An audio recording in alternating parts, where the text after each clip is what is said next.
Next up at UFC Vegas 66, we got a couple of strikers. We got David Dvorak taking on Manel Kape. David Dvorak, 20-4 overall. 20-4 overall, 4-1 in his last 5. He is coming off that loss to Mateusz Nicolau, which looks a lot better now. Manel Kape, 17-6 overall, 3-2 in his last 5. He's coming off back-to-back KO wins. And I like Dvorak here. I cannot believe this dude is a plus 200 underdog. I cannot believe it. First of all, turn your ring light on. You're dark as hell. Second of all, it's striker versus striker. It's just my browser. That's the difference between my browser. It's striker versus striker, and Dvorak's a very good striker. He's technical. He's got good forward pressure. Really nice low kicks, and then he works in his boxing well. Manel Kape's probably the more dangerous guy. Definitely. Not even probably. He's definitely the more dangerous guy. The problem is he's basically losing every fight until he's not. His last 2 wins were both come from behind knockout wins. And the one over Ode, he was getting beat pretty good. And then you're just going to look at wins by KO. You're going to look at the round and assume that, wow, he's taking people's heads off. He's got insane power. He's stupid fast, stupid athletic, but he falls behind in those technical changes. He got cracked by Zalgas too. I mean, Zalgas cracked him enough to where he put a big smile on his face. It was like, uh-oh. Yeah. Well, and I like David Dvorak to win this fight. Plus 200s, that's a ridiculous price point. It might be worth a touch. The problem is Manel Kape is the more dangerous guy here, and it is a striking match. So betting wise, I'm probably going to be looking for, hopefully we get lucky with a 1.5 round, and I'll do the over on that for sure. Yeah, because I think they don't drop those the pace. It's kind of annoying they don't drop those first anymore. Yeah, they started dropping props, but not the rounds just yet. They probably want to see what the action is on the props. They used to do all the rounds first, and then they did the props. They must have been getting killed on that. So, yeah, I think they've been getting killed on a few because the takedown lines come out super late now too. So I think we are murdering them on those. Anybody who followed my takedown bet in the Patty fight, how could you not have done that? Whoever thought they set Patty as the favorite to get more takedowns versus Jared Gordon when Jared Gordon's the wrestler? That made no sense. Absolutely cashed at plus 165. Anyway, I like Dvorak here. What do you think? Yeah, everything you said about Kape is 100% correct. You mentioned his last fight, Ode was beating him up. Zalgas was, landed a few shots, had the pressure on him. And Dvorak is no joke. I know he kind of it seems like he got exposed in that Nicolau fight, but we just saw how good Nicolau is. I mean, he is a counter puncher, and he is patient enough he actually will just wait for the counter punches.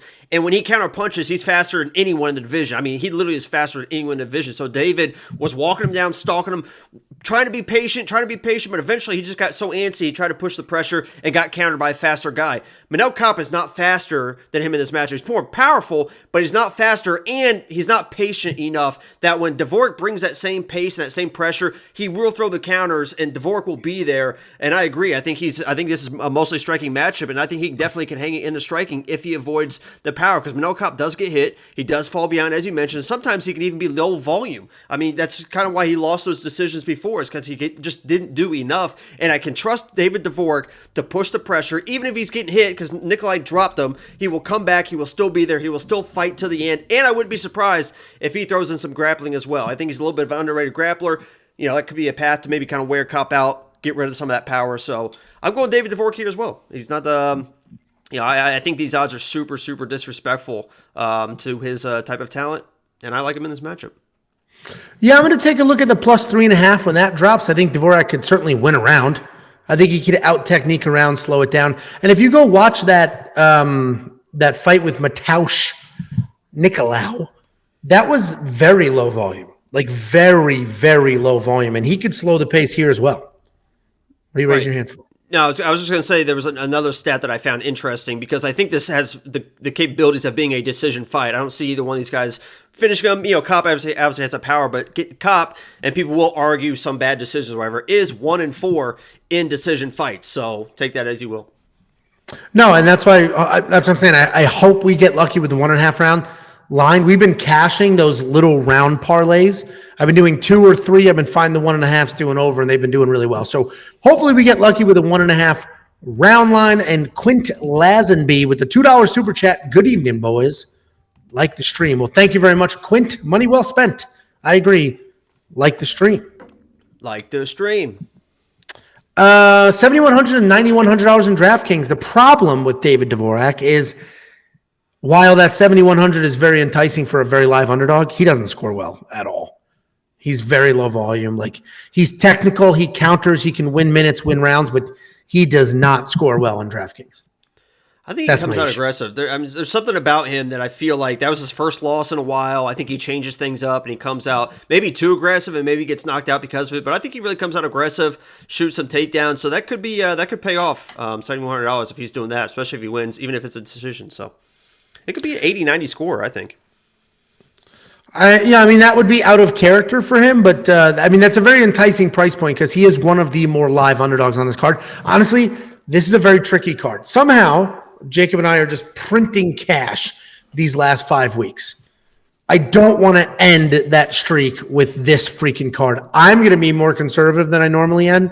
Jacob's just going to do whatever the hell he does, and hopefully by the skin of his teeth, manages to pull it off. That's some good-looking skin. What is happening in the background? Are you listening to Christmas music? What is that? What? Is your TV or anything on? In the living room? Which is on the other wing of the house? Yeah, the other wing, sure. Why is the TV on? Because I like the background noise. Because you get scared. What an absolute joke. What an absolute It's just a YouTube video of cops walking back and forth. I feel safe. You try to Home Alone all the burglars. Instead of a life-size Michael Jordan, you just have a TV facing the window. Anyway, Monkey Knife Fight Shark Line 52 to 71. 71's pretty high for Manel Kape. He's also not an incredibly high volume guy.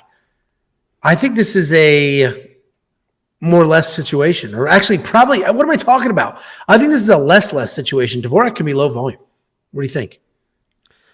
Yeah, I think it's either a less or more. I don't know. This fight's I agree with you on this card. This feels like and I kind of have these feelings on cards, and so far I feel like I've been right. Every time I feel like I'm about to make money, we make a ton of money, and when it gets hairy, it gets hairy. But I think this is one of those cards where it's more about money lines more than trying to chase inside the distance stuff. And I still will do that. You'll see me have some bets like that. But I think this is more of a broad money line or like does not go the distance or not type of card rather than trying to get too specific. So I don't know what you asked me. As always, prepared and professional. Yeah. Well, anyway, you want to tail some of our bets. I always recommend you do your own research. As much as we love printing cash, giving out bets, pushing the premium, that should all be a guide. Our premium membership, that's just what we are doing with our money. Those bets are our actual bets.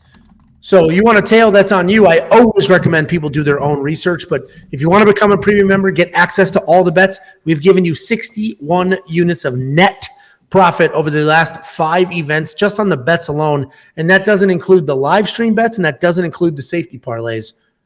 Go to WeWantPicks.com, click Become a Member. It's only $10 a month. Speaking of. It's only $10 a month, and Eric Alvarez spent $2 more just to let you know that premium membership is worth it. Thank you, Eric. Genuinely appreciate it. Listen, I don't know, and this is a dead honest tape. I don't know what else. By the way, that's an actual person. We're not. That's it. It seems weird to just somebody's donating like, hey, it's great, guys. I'm pretty sure it's an actual person. Mrs. Lines says, listen, I at this point, I don't know what else I would need to do to convince you to sign. Like, what else would you do? The bets are crushing. There's a DraftKings optimizer. All the content in there for $10. I even said that there might be. I even teased on Twitter that there could be feet picks eventually. So if that doesn't put you over the edge.